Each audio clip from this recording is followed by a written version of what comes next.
Hello, good morning students. हमने कल देखा था grouping of cells. Series combination हमने देख लिया, पैरेलल कॉम्बिनेशन देखा। अब हमने देखेंगे मिक्स ग्रुपिंग ऑफ सेल्स। ठीक है, इसका मतलब इसमें सीरीज और पैरेलल दोनों को मिक्स कर रखा है। ठीक है, उन दोनों का मिक्स ग्रुपिंग ऑफ सेल्स हम कंसीडर करेंगे। ये आपके सामने फिगर है। ठीक है, ये हमने देखा था ई होता है, ये भी ई होगा, ये भी ई होगा। तो ये कितने टाइम्स हो रहा है, सब कितने हो जाएंगे सीरीज में, ये वाले तो एन टाइम्स हो जाएंगे। ठीक है, एन टाइम्स सी, यहाँ पर भी कितना होगा एन टाइम्स सी, और यहाँ पर भी क्या होगा N times of E, because in a parallel combination voltage are same.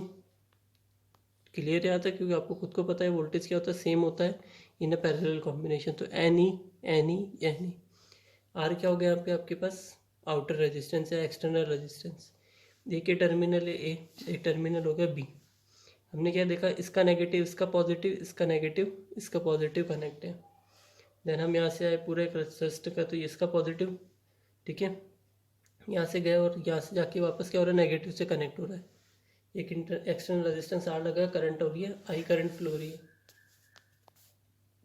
हम इसके देखते हैं, if the cells are connected as shown in figure, जैसा फिगर में दिखाया है इस तरह कनेक्ट करते हैं। Some cells are connected in series to form a row. ठीक है, and number of such rows of cells are connected in parallel. हमने देखा ये सीरीज में हो गई तो एक रो बन गई। ठीक है, इस सेकंड रो, और ये क्या हो गया आपके पास थर्ड रो। अब ये तीनों रोज आपस में क्या पैरेलल है, इसके पैरेलल, ये इसके पैरेलल, ये इसके पैरेलल है। वही लिखा है, if the cells are connected as shown in figure, some cells are connected in series, ये आ गया, to form a row and number of such rows of cells are connected in, ये आपस में कैसे कनेक्ट है, पैरेलल है। They are set to be connected in mix grouping, और इसी को क्या बोला जाता है, मिक्स ग्रुपिंग। मतलब इसमें पैरेलल प्लस सीरीज कॉम्बिनेशन होगा, it's called mix grouping. Let there be N cells in series, हमने माना एन नंबर ऑफ सेल्स लगे हैं सीरीज में। ठीक है, in one row and S such rows of cells in parallel, ऐसी कितनी रोज है, एस रोज है। कल हमने पैरेलल में देखा था एस नंबर, एक बार तो हमने लिया था नंबर ऑफ एन लिया था, और एक बार क्या लिया था, एस लिया था। तो let there be N cells in series in one row and S such rows of cells in parallel. S such rows हो गई। ठीक है, नंबर ऑफ रोज को मैंने क्या मान लिया, एस मान लिया है। ठीक है, all the cells are identical है। Let E M F of each cell be E, हमने क्या लिया, ई ले रखा है E M F. And internal resistance कितना है, स्मॉल आर है। क्लियर है यहाँ तक। तो क्या था, देखो एस क्या था आपके पास, नंबर कल हमने भी देखा था, एस क्या था, नंबर ऑफ सेल्स। ठीक है, इन पैरेलल में, और सीरीज में हमने क्या लिया था, उसको एन कंसिडर कर रखा था। तो ऐसी कितनी रोज हो गई, 1 2 3 4 5 6 7 8 9, तो हम करेंगे एस रोज बन गई हमारे पास। In each row the total internal resistance कितना हो जाएगा, एन आर।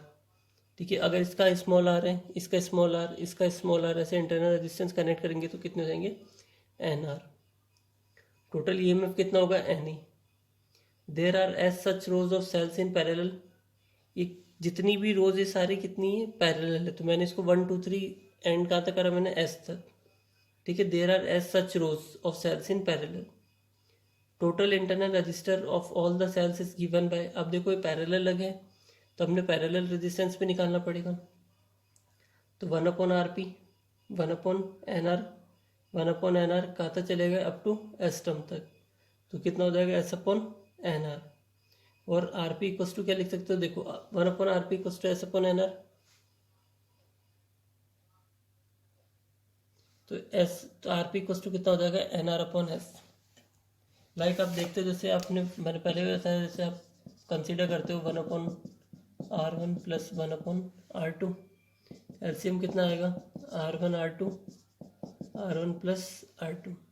ये तो 1/RP की वैल्यू, आप RP की निकालते हो तो क्या, R1 plus R2 equals to क्या होता है, RP। तो सिमिलरली उसमें, इसी में भी ये लिखा है, तो 1/RP इक्वस टू आपके पास है S/NR।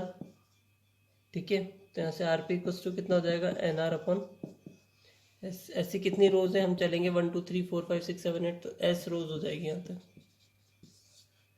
क्लियर है यहाँ तक। तो total resistance in the circuit कितना हो जाएगा, टोटल रेजिस्टेंस कितना होता, एक्सटर्नल प्लस इंटरनल, इंटरनल कितना आपके पास, NR/S। क्लियर है यहाँ तक, यहाँ तक क्लियर हो गया ना। Each row the total internal resistance N R कैसा है वो देखो। फर्स्ट रो का रेजिस्टेंस मान लो आर टाइम, सेकेंड रो का internal resistance R, third row का आर, ऐसे एन टाइम से चल रहा है, तो टोटल इंटरनल रेजिस्टेंस कितना हो गया, एन आर हो गया। ठीक है, इसका कितना ई एन टाइम्स तक, ई एन टाइम्स तक, तो टोटल ईएमएफ कितना हो जाएगा, एन ही हो जाएगा। क्लियर यहाँ तक। अब सिमिलरली हम देखते हैं आरपी। आरपी क्या होगा, पैरेलल इंटरनल रेजिस्टेंस कौन सा होगा, तो हमने क्या देखा, 1 अपॉन आरपी इक्वल्स टू कितना होगा, 1 upon N R plus 1 upon N R equals to कहाँ तक जाएगा, एस टर्म्स तक। एस टर्म्स तक गया तो कितना हो गया, एस अपॉन एन आर।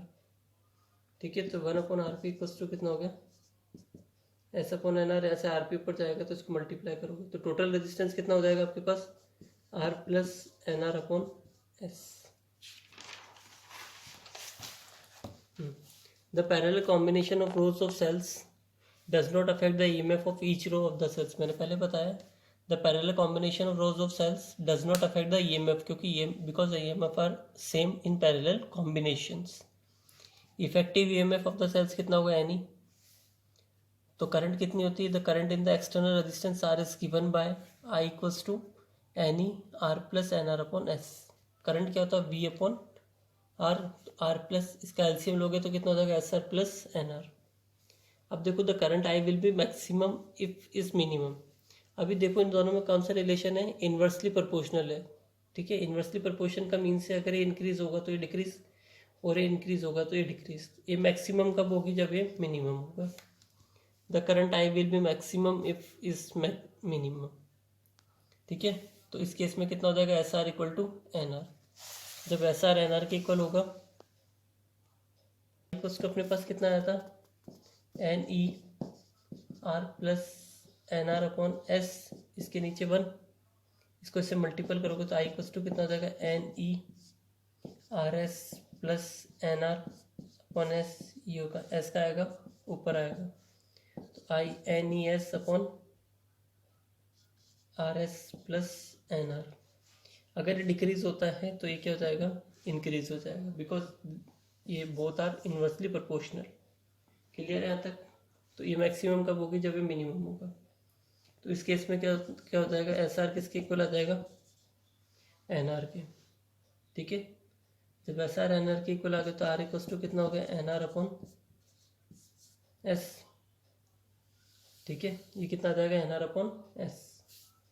अगर आप वापस इसको वैल्यू यहाँ पे पुट करोगे इस जगह, तो आई इक्वल टू आपके पास कितना हो जाएगा, एन ई आर की जगह आप N R upon S put करते हो, एक बार चेक करना, N R upon S plus N R upon S equal to कितना आएगा, N E S, N R और एन आर कितने हो जाएंगे, 2 एन आर, एन से एन कट गया। ठीक है, ये कुछ वैल्यू आएगी आपकी। तो 10 in mix grouping of cells current drawn is maximum. Current drawn maximum एक ही कंडीशन में होगा, if the value of the external resistance is equal to the total internal resistance of all the cells. ये कब होगा, mix grouping से current drawn is maximum if the value of the external resistance, जो external resistance की value वो किसके इक्वल हो जाए, internal, total internal resistance of all the cells. Clear है यहाँ तक। ठीक है, ये आपका ग्रुपिंग ऑफ सेल्स पूरी कंप्लीट हो गई है। Okay students.